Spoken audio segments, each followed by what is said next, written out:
प्रिय विद्यार्थियों नमस्कार। आज हम सभी कक्षा 6 महान व्यक्तित्व का पाठ 2 जिसका नाम है महर्षि दधीच, इसके बारे में अध्ययन करेंगे और हम लोग देखेंगे कि इनका क्या योगदान रहा हमारे देश के विकास में और व्यक्तियों के विकास में, लोगों के विकास में। तो आइए शुरू करते हैं। संसार में समस्त प्राणी अपने लिए जीते हैं, सभी अपना भला चाहते हैं, लेकिन कुछ व्यक्ति तो ऐसे भी होते हैं जो परोपकार हेतु अपने हितों का बलिदान कर देते हैं। हमारे देश में ऐसे अनेक पुरुष और नारियां हुई जिन्होंने दूसरों की सहायता और भलाई के लिए स्वयं कष्ट सहे। ऐसे ही महान परोपकारी पुरुषों में महर्षि दधीच का नाम आदर के साथ लिया जाता है। महर्षि दधीच ज्ञानी थे। उनकी विद्वता की प्रसिद्धि देश के कोने कोने तक फैली हुई थी।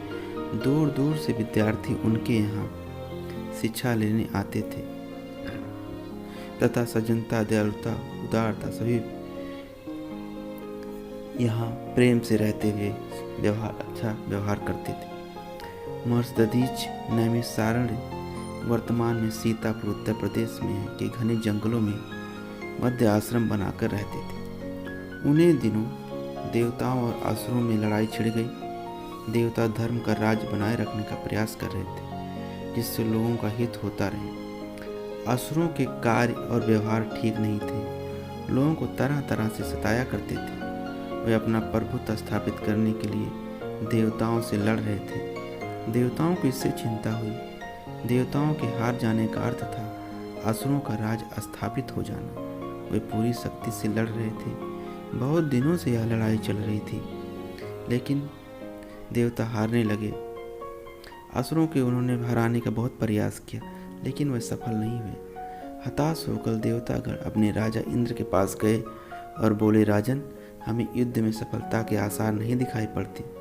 क्यों ना इस विषय में ब्रह्मा जी से कोई उपाय पूछा जाए। इंद्र देवताओं की सलाह मानकर ब्रह्मा जी के पास गए। इंद्र ने उन्हें अपनी चिंता से अवगत कराया। ब्रह्मा जी बोले, हे देवराज, त्याग में इतनी शक्ति होती है कि उसके बल पर किसी भी असंभव कार्य को संभव बनाया जा सकता है। लेकिन दुख है कि इस समय आप में से कोई भी इस मार्ग पर नहीं चल रहा है। ब्रह्मा जी की बात को सुनकर देवराज इंद्र चिंतित हो गए। वे बोले, फिर क्या होगा श्रीमान? क्या यह सृष्टि असुरों के हाथ चली जाएगी? यदि ऐसा हुआ तो बड़ा अनर्थ होगा। ब्रह्मा जी ने कहा, आप निराश ना हो। असुरों पर विजय पाने का एक उपाय है। यदि आप प्रयास करें तो निश्चय ही देवताओं की जीत होगी। इंद्र ने उतावले होते हुए पूछा, श्रीमन, शीघ्र उपाय बताएं। हम हर तरह संभव प्रयास करेंगे। ब्रह्मा जी ने बताया कि नैमिषारण्य वन में एक तपस्वी तप कर रहे हैं। उनका नाम दधीच है। उन्होंने तपस्या और साधना के बल पर अपने अंदर अपार शक्ति जुटा ली है। यदि उनकी अस्थियों से अस्त्र बना करके युद्ध लड़ा जाए तो हम अवश्य जीतेंगे। इंद्र ने कहा, किंतु वे तो जीवित हैं, उनकी अस्थियां भला हमें कैसे मिल सकती हैं? ब्रह्मा ने कहा, मेरे पास जो उपाय था मैंने आपको बता दिया। शेष समस्याओं का समाधान स्वयं दधीच कर सकती है। महर्षि दधीच को इस युद्ध की जानकारी थी। वे चाहते थे कि युद्ध समाप्त हो। सदा शांति चाहने वाले आश्रमवासी लड़ाई झगड़े से दुखी होते हैं। उन्हें आश्चर्य भी होता था कि लोग एक दूसरे से क्यों लड़ते हैं। महर्षि दधीच को चिंता थी कि असुरों के जीतने से अत्याचार बढ़ जाएगा। देवराज इंद्र झिझकते हुए महर्षि दधीच के आश्रम पहुंचे। महर्षि उस समय ध्यान अवस्था में थे। इंद्र उनके सामने हाथ जोड़कर याचक की मुद्रा में खड़े हो गए। ध्यान भंग होने पर उन्होंने इंद्र को बैठने के लिए कहा। फिर उनसे पूछा, कहिए देवराज, कैसे आना हुआ? इंद्र बोले, महर्षि क्षमा करें, मैंने आपके ध्यान में बाधा पहुंचाई। महर्षि, आपको ज्ञात होगा इस समय देवताओं पर असुरों ने चढ़ाई कर दी है।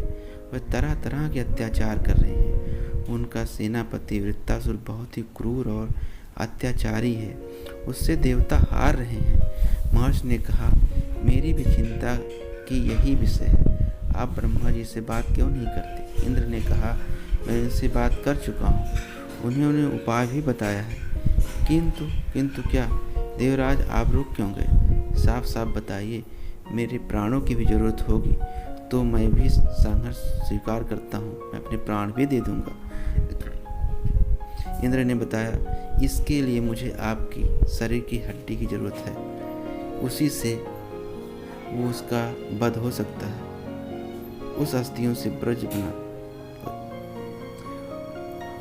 महर्षि ने इस बात को स्वीकार कर लिया और अपने योग बल से अपना शरीर त्याग दिया।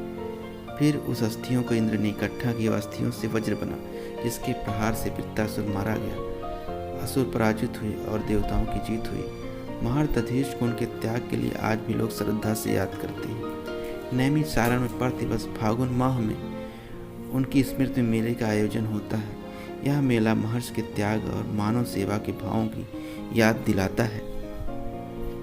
वहाँ पर एक सूर्य कुंड भी है, जहाँ पे माना जाता है कि अमृत की एक बूंद वहाँ पे गिरी थी और इसीलिए उस सूर्य कुंड में लोग नहा करके स्नान करते हैं।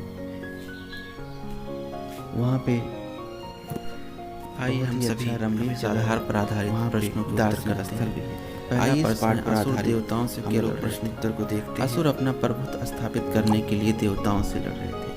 देवताओं को महर्षि दधीच की अस्थियों की आवश्यकता क्यों पड़ी? महर्षि दधीच की अस्थियों से बने वज्र अस्त्र से वृत्तासुर का वध निश्चित था। इस कारण देवताओं को महर्षि दधीच की अस्थियों की आवश्यकता पड़ी। इसी अस्थियों से वृत्तासुर का वध किया गया और असुरों का भी इससे अस्थियों के द्वारा वध किया गया। प्रश्न तीसरा, अस्थियां मांगे जाने पर दधीच ने क्या सोचा? अस्थियां मांगे जाने पर दधीच ने स्वयं को धन्य समझा। नैमिषारण्य में प्रतिवर्ष फागुन माह मेला क्यों लगता है? नैमिषारण्य में प्रतिवर्ष फागुन माह मेला महर्षि दधीच की स्मृति में लगता है, क्योंकि महर्षि दधीच ने अपने शरीर का त्याग करके अपनी अस्थियों को एक महान कार्य के लिए देने के लिए तैयार हुए। इसी उपलक्ष्य में यहाँ पे नैमिषारण्य में प्रतिवर्ष मेला लगता है, जहाँ पे बहुत सारे श्रद्धालु मेला देखने आते हैं। नेक्स्ट प्रश्न हम लोग देखते हैं। प्रश्न 2, पाठ की घटनाओं को सही क्रम में लगाइए। तो आप देखिए 6 इसमें क्रम दिए गए हैं और उसके उत्तर नीचे दिए गए हैं। किस तरह से आप उसको लगाएंगे, इस तरह से आप इनको लगाइएगा और आपके उत्तर जो है सही रहेंगे। तो आप पहले अपने दिमाग से इसको छांट लीजिएगा, बाद में उत्तर इसका नीचे दिया गया है, इस तरह से आप इसको लगा लेंगे। नेक्स्ट प्रश्न करते हैं। जनमानस की भलाई के लिए महर्षि दधीच ने अपने प्राण त्याग दिए। त्याग का यह एक अनूठा उदाहरण है। आपकी समझ में कभी ऐसी स्थितियाँ आती हैं, तब आप क्या करेंगे? यदि इसमें से कई विकल्प हैं, है ना, सबके उत्तर आपको अलग अलग देने हैं और आप अपने विचार से आपको जो उचित लगे उसका उत्तर देने का प्रयास आप करिए।